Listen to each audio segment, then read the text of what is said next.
Welcome to my talk at Øredev. It's my first time here at Øredev, so I'm happy to be sharing what I'm passionate about. And so far, all the speakers I've seen were also very passionate, so it's amazing to be part of a conference like this. It doesn't run on my machine.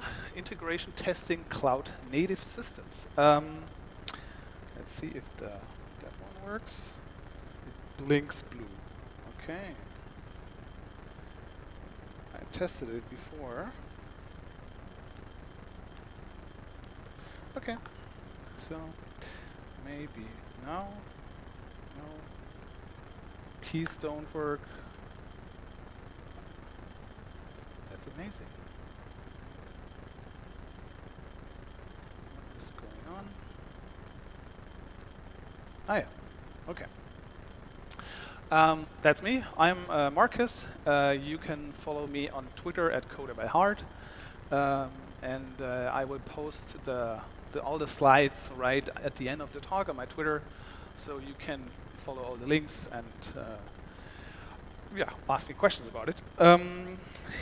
I'm from, originally I was born in Germany, but I'm now living in Norway, and I brought you a picture from Norway because there's this kind of misconception that Norway is dark and snowy all year. We actually have white sandy beaches in Norway, so you can have an awesome summer there. Just a disclaimer: I work for a bigger company, but the opinions expressed in this talk are purely my own and not shared. Maybe some of them are shared, but not endorsed by my company. And yeah, we can also have a talk about why JavaScript is still the best programming language. Before we go into the longer talk, I'd like to take the opportunity I have been given by this conference to stand in front of you and ask more people that don't look like me to start not a career, but start publicly speaking. I would like to see more conferences where the speaker is not a white man from Western Europe, because we have it so easy. So there's a cool project which has been going on for a while now, the Global Diversity CFP Call for Paper Day. You can go on the website, and in January there will be roughly around that date will be in probably 80 cities around the world, there will be workshops where you can come with no idea for a talk, maybe an abstract, maybe just a curiosity how to get started as a tech speaker, and there will be mentors that help you develop your idea. So I'm talking especially to the women in this room. Please use that chance. The website is linked there. And I'm one of the conference buddies here. This is also a way to increase diversity at conferences, because for men it's easy to go into a room where 95%, 99% of the people look like you, but it can be intimidating for newcomers, for women, for people with social anxieties. And with ConfBuddy, we have not we, but Miriam, which is a friend of mine from Germany, has invented this awesome system where you can buddy up and find somebody that goes with you to a conference. For you who go to a conference, it's very easy to participate. Go on ConfBuddy, conferencebuddy.io. There's a forum where you can post the conference you're going to, or find the conference you're going to, and just write, hey, I will be there, I will be happy to meet with you and be a friendly face for somebody that maybe goes alone, or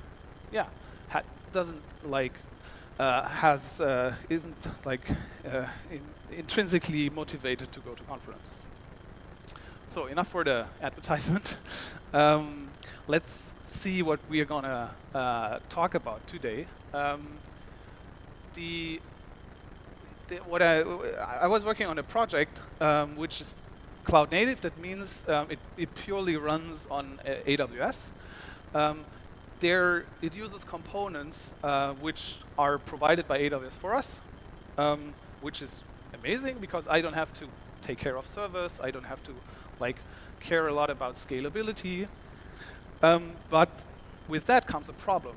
I have stuff that doesn't run on my machine, so how do I test it? And I will walk you through what my approach was. And this approach is, I've been basically reusing this over the last 4 years. So it keeps like being useful to the products I'm developing. That's why I'm here to share it with you. And this also should be, I'm happy to discuss this with you afterwards and on the next 2 days, because I'm here to learn from you. I'm standing here to give you some of my ideas, so maybe take the time and give me some of your ideas back. That would be amazing. I will show you how I solved it and how I actually write the tests for something which I can't actually test locally. So all the tools we know no longer work. Okay, let's start. So you might be familiar with the testing pyramid, and the typical way the typical testing pyramid is if I have an application, then all of these things can be tested on my machine. That's a classical approach. I have unit tests, I have integration tests against my local server, I can even run my browser-based tests on my local machine. Now, in that product, we don't have a UI. I will explain later what the product is, but our user interface is a RESTful API. Still not uncommon. In the API we provide is an MQTT to webhook as a service. That means messages come in via MQTT, and we call a web service using a webhook. Yeah. The product idea is, and we are in an IoT space, we can imagine that I have, that as a user, I'm running a warehouse which has different cooling zones, where I have temperature sensors, and I deploy these sensors in the warehouse, and my business backend should be notified via webhook if the temperature on one of these sensors goes above 5 degrees. So it's a cooling facility, so we care about the temperature being not too high. The whole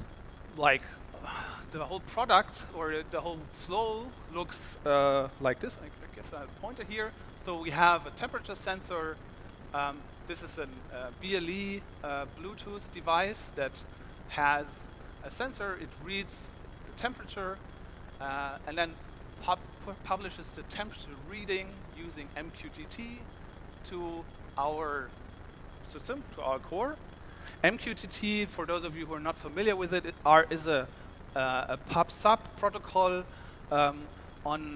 which allows you to send arbitrary data to topics. You can think of topics as a hierarchical way to structure incoming message, and you have the ability to subscribe to topics and get notified and have code that listens to these incoming messages.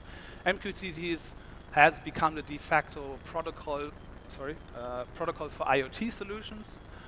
All of the big cloud vendors, AWS, Azure, Google, support MQTT. There are other protocols like LWM2M or still REST,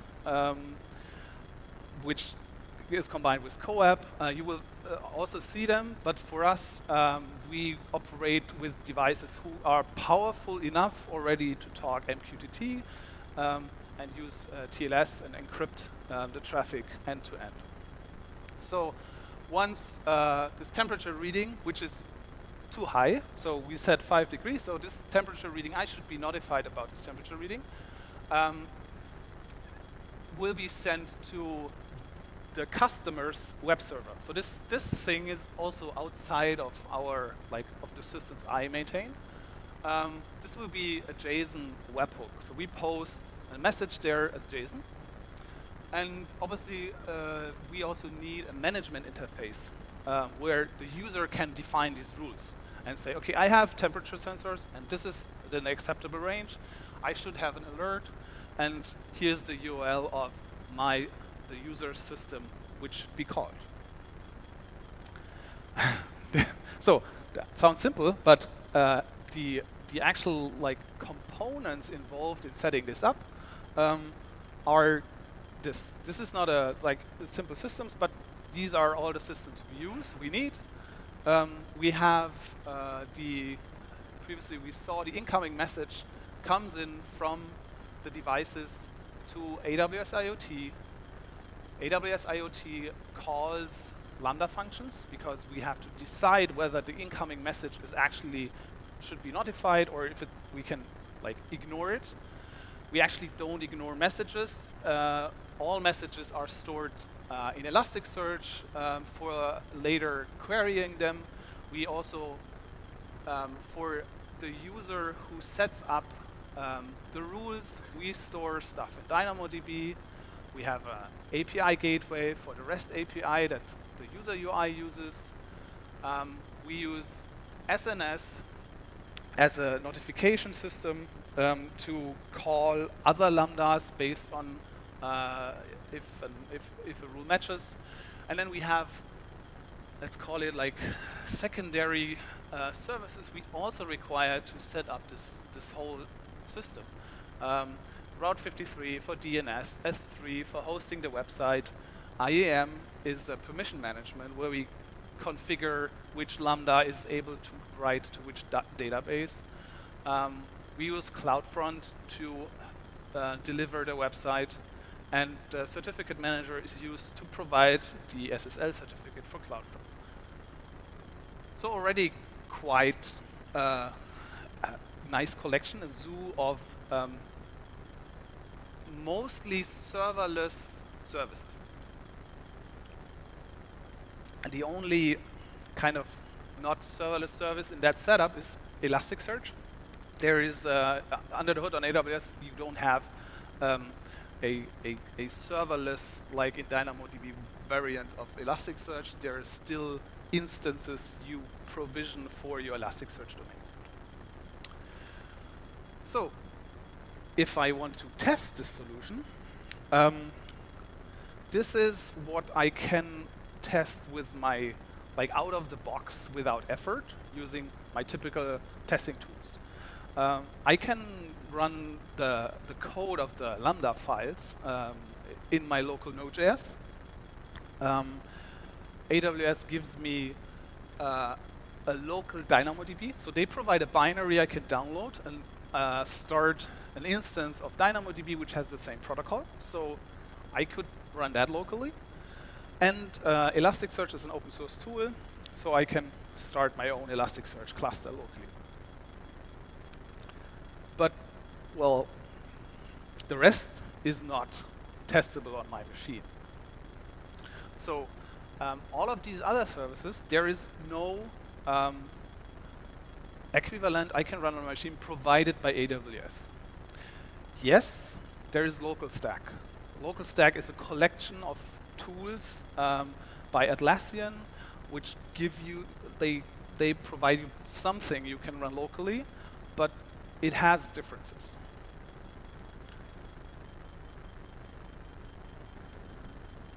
Yeah. So what can I do? Like I mentioned LocalStack, so I could maybe look into replacing these things to make them run locally.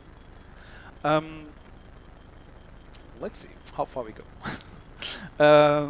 I can replace IoT with Mosquito as an open source IoT or MQTT server. I can. I didn't mention AppSync before. We use AppSync as provides a GraphQL API also for the UI.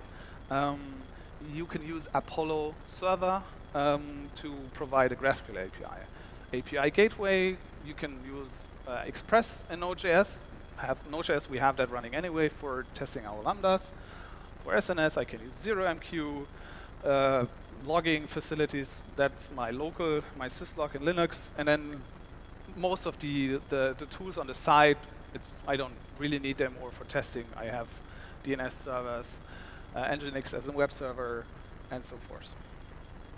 The problem is, obviously, if I have all of this running, I'm no longer testing that my solution runs on AWS, but I'm investing a lot of time and resources and effort into testing something that my users won't use. So, are we still testing the real system?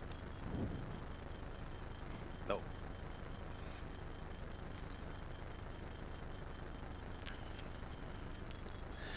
Also, what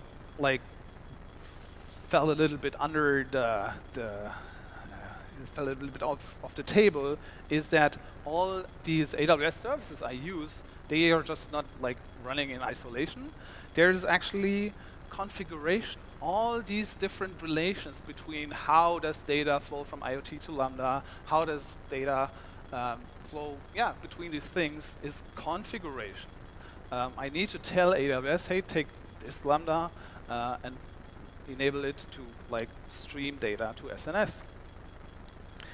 So, and this is done if you do this on AWS, you would use CloudFormation for that. CloudFormation is the tool on AWS that gives you a way with YAML to express all like how your system and your resources should behave.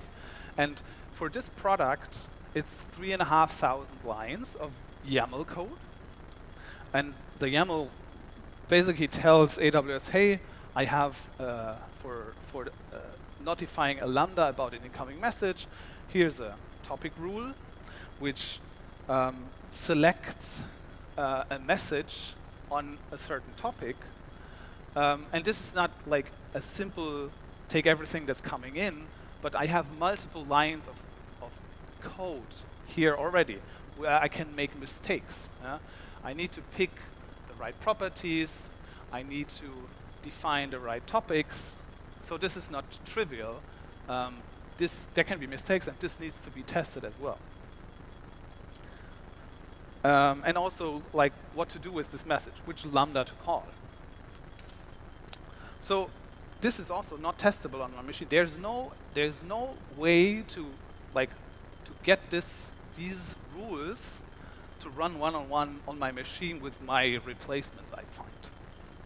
So that's important to recognize that all of this is part of the final product. I can't ignore that. Or say, well, I'm testing that the Node.js, that the JavaScript or the TypeScript lambdas call, send out some messages, and I assume that the connecting rules and the configuration then will take care that the message ends up in SNS. So, yeah, as I said, 3,500 lines of probably then untested code. That's not acceptable.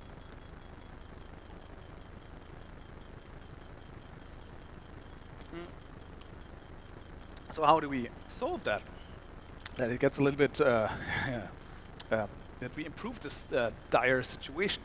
We need end-to-end tests that test this whole system on AWS. And that again depends on that we have the configuration as code. So for that, to run the test in production, I got that, yeah. So as I mentioned before, CloudFormation is the way to express it, but the YAML files quickly get very, you repeat a lot of stuff, and which again opens up surfaces for error. You make copy and paste errors. That's the downside of having YAML. So AWS understood that, and this year they released 1.0 of a new kit, a new tool, an SDK called Cloud Development Kit. This is a way to express your resources for AWS using a typed language. You can also use, I prefer TypeScript. You can also use untyped languages like JavaScript and Python. But the real, it really shines if you use one of the typed languages. Because then you get a way to express all your stack resources in like pluggable, constructible instances. You describe what you need there in code and get the benefits of, you can write it in your IDE, you can write abstract resources which you can easily reuse, so you don't have to copy and paste 30, 40 lines of YAML if you want another Lambda. You extract the shared properties and then reuse that with one additional line. And the rule we had before in TypeScript looks like this. So there again, I can I have my payload for the SQL. I reference the Lambda, and here I cannot make a typing error anymore because my IDE will take care of that. The Lambda actually that I reference here actually exists. And defining the Lambda, as I mentioned here, is basically a one-liner now, because in core Lambda, this is a custom construct we have in our code base that abstracts away all the plumbing for how to define a Lambda, and I only give it the parameters that are important for that concrete instance. So yay! If you this is really awesome, and if you want to learn more about that, there's a talk on Friday from Mikhail at 10:30. He will talk about Pilum, which is kind of a non-AWS specific way to express cloud resources, but he will also talk a little bit about CDK. So I recommend you to go there as well. So now we have a way of actually properly maintaining our cloud resource definitions in TypeScript. That is now have become fun again. And now we need to run it actually on AWS. So and on production infrastructure, because that's the main point. Is we want to have the testing system as ideally exactly the same as the user uses it. So and then there's a problem that I cannot use mocks or spies. Not where I locally have a way to have fakes or mocks which I can inspect. I need to work with the real instances. So I have an additional step. The additional step is setting up something where I can actually verify that my system behaves correctly. And as we saw in our in that product, it's also not an internal system. It's not like I'm writing into a database and then I can look into the database, but the external, this is literally an external system, which in my test doesn't exist. Or does it? So what I set up as a replacement for this is a complete separate API gateway, because in the end I need a web server that accepts my payload, and then I need a way to figure out, did my system where I'm running the tests on actually call this endpoint. And for that example, I set up an API gateway which is configured to store all incoming messages, forward it to a Lambda and stores it in SQS, which is the queuing system. And then I can look into the queue and basically get all the messages that came in and verify that based on the input I sent, the webhook was actually called. So this is open source. The test runner that drives these tests, which I will be showing in a minute. And there's also a bigger project now called Bifrost, which also uses this test runner. So I use it in quite different setups, and like it keeps growing and still keeps, yeah, I add more and more features to it. So the problem with tests like this, so as we saw earlier, so this is a totally external system. So it is an AWS instance of an API gateway with a Lambda, so there is latency. I have no control over how long the message that's going from my system under test to here takes. In most cases, it takes under a second, but it can take longer. So the problem with testing on your test hardware is that you have a lot of instances where the result of your test you do is not available immediately. And in a cloud-native system, we have quite a few places where this can happen. For instance, like all these relations we had before, when a message travels from IoT to Lambda, or is stored in Elasticsearch, or in DynamoDB, there is no guarantee from AWS that it is available within 100 milliseconds. And this varies quite, like sometimes in seconds or 10 seconds. It can take until you have the full, until it travels to your entire system. And it's the same with external dependencies. Yes, you're still in the AWS network and you're in the same zone, most likely. But again, can be seconds. Yeah, that's not cool. So the way to deal with that is not with a lot of waits. Like you run your test and then assume, like in about 10 seconds, I'm gonna check the queue that the message arrived. But it's actually like behaving like a real user would do. And what would a real user do if you try to like create an entry and it's not there? A real user would probably just reload the page. And this is how I like then design these tests. So I use a backoff, which I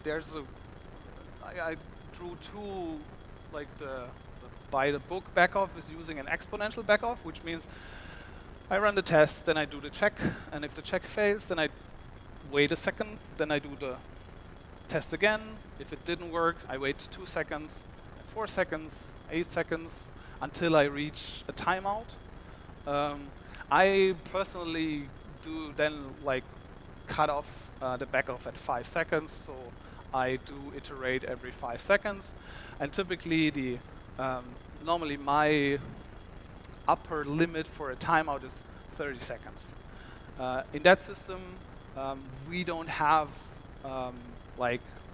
below or millisecond guarantees for the user that the webhook will appear, like have a call immediately. So this obviously depends on what you guarantee your users, how you deal with timeouts. But it's then also an important discussion to have in your team what is acceptable. And testing that way will make these problems, like lambdas that are not hot, but that have a cold start time, rules that take a while to be active, will make it obvious and part of your testing, so you integrate these problems in your regular development, and not like move it to the user that at some point complain about timing problems. As I just mentioned, there is stuff like on AWS, if you have a lot of lambdas, a lambda takes still today, Node.js lambda, around 1.5 seconds if it's a cold start, meaning you just uploaded the source code and then you click run, or it's called by an API gateway. So the first time to serve this request will be 1.5 seconds. Every subsequent request will be much faster. But if you then scale and have more instances managing and handling a request in parallel, you again hit these cold starts.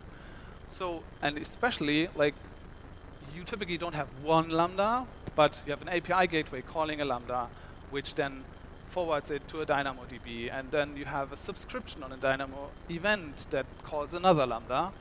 So there might be like 3, 4, 5 Lambdas between your incoming event and your result. So it can take a long time, tens of seconds, if you hit only cold starts. So what I do, because that is something that's annoying, especially if you set up your resources in a blank account, I have, in all my test runs, there is just a warm-up run. So I run the test suite once, but ignore the result. So it can fail. It will run into timeouts, most likely. But I ignore if it fails for timeout minutes. And then after that, I do the real run. So the second line is actually the build line, and this decides whether the test succeeds or fails the test suite. So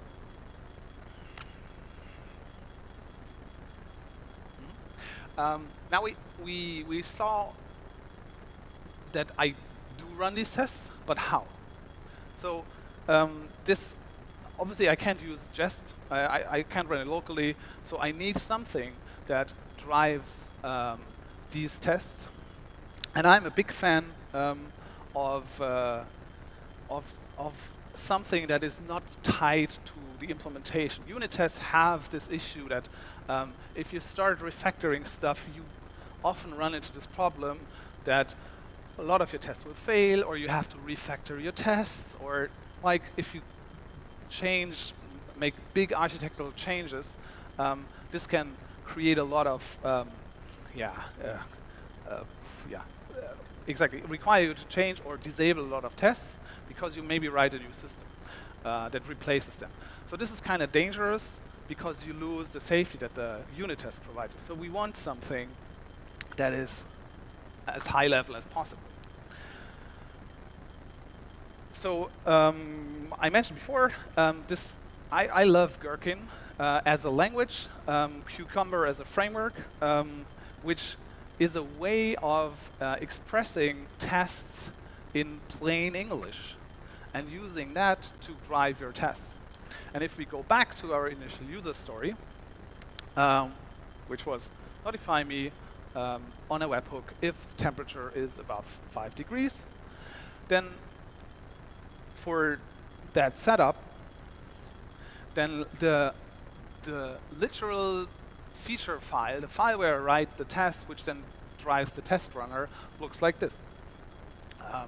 I have a feature with a title, and this is what should be.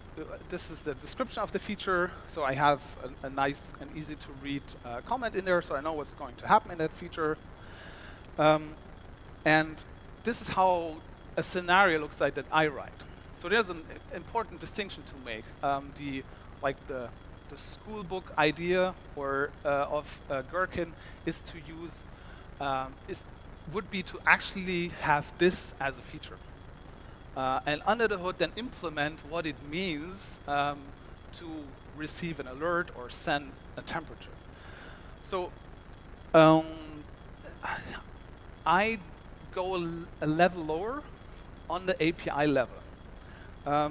I actually write in my scenarios how the user would interact with the UI. The UI, in our case, is a REST API. So we use, we drive an HTTP client that interacts with our API, and in the feature, some details of the tests are abstracted. So there's no mention of a host name. That is implied. Thank you. There is also no mention of the target system where the webhook should arrive.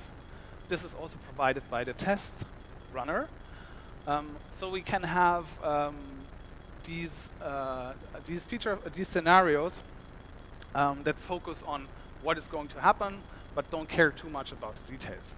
So for me, that's a good compromise between very concise feature files, but having to implement a lot under the hood, which then is more and more code.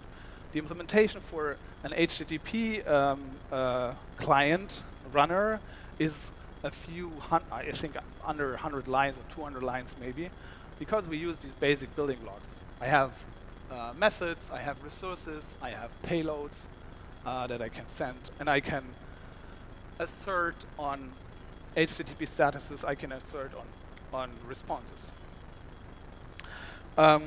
So this is the scenario where the user creates this configuration, says I want to be notified if the temperature is above 0, and then the test runner is also able to simulate the sensor. The sensor's data is coming in via MQTT. So we provide a test device that is able to send in a JSON payload of the temperature. And then I can assert that if the device is sending in this payload, that the webhook receiver, this what I showed you before, this webhook receiver that we set up as a separate API gateway, that there this message arrives. The test run, then the output of the test run looks like this.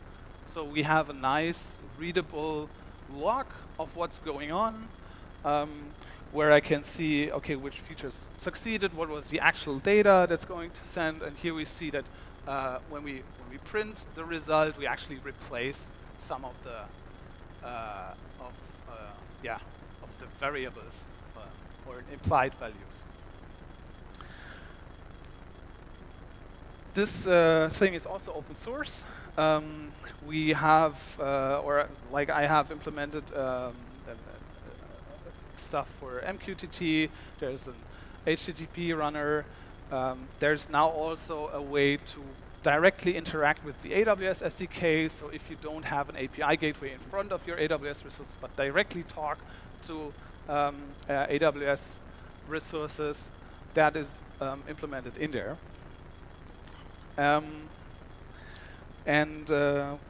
Okay, that slide we had before. There is on that slide I have the actual test run of this example on GitHub Actions. So it's not necessary to run everything on AWS. You can combine and easily combine different runners, which is also awesome if you test end to end. Then your client just behaves like GitHub Actions behaves like a regular user in that sense. Yeah? Uses your API like an external user would do.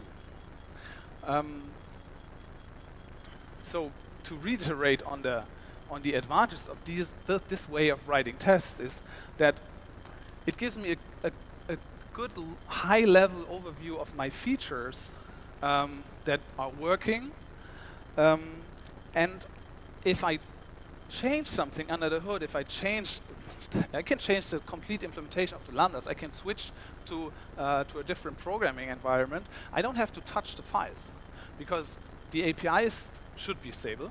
In our case, it's stable. It's what we guarantee our users. So the tests won't change. For the team, this is also amazing because if I look at feature files, I know exactly what the system is capable of. While if I look at unit tests, I often have a unit test that tests, or an integration test, where I see, okay, I have an ORM that can write to the database. I know that it can store data in a database. I don't know what data it's storing or where it's used. So feature files, amazing thing to to easily grasp what is the system able to do now. And it actually proves it because they drive the tests. I mentioned before, we have still unit tests. So it shouldn't mean that you should not write unit tests because end-to-end tests only show you the happy path. And since they are so high level, it can also be hard to pinpoint what is the cause for an error. So unit tests are great way to provide much more concrete context to errors and tests. So that's it from my side. As I said before, I hope you will share your story with me, how you approach these things, and I hope you learned something. To summarize, run your test in production, and I know running in production means for some people running on production. You can run all these tests in your production account. I typically don't run them there. I run them in a separate account. For that, you need infrastructure as a code. Look into how to set up your stuff automatically for every commit. That leads you inevitably to infrastructure as a code. Run them like a real user would do, because then you test also and run into the issues users will have. Backoff is a great way to deal with that. And write tests with high-level languages or features. I have 2 book recommendations for you, which, Rest in Practice is an awesome book that explains how to build resilient infrastructure and systems using classical approaches that are already solved, and there's only one system that is able to be fault tolerant and resilient to failure, which is the internet. So why do we try to find other solutions? That's a great book to read, and it has been mentioned before. Accelerate, that's currently my favorite book, which gives you scientific proof why it's important to release every day quite often. And we want to go there, and what I showed you today is a way to achieve that even with complex systems on cloud native on AWS. So questions, we happily afterwards. Thanks for listening. Please rate this talk. We should learn how to rate talks today. Feedback is important for me. If you like it, tweet about it. If you didn't like it, send me a DM. That would be nice. Slides are now public on my Twitter. Have a nice rest of Øredev.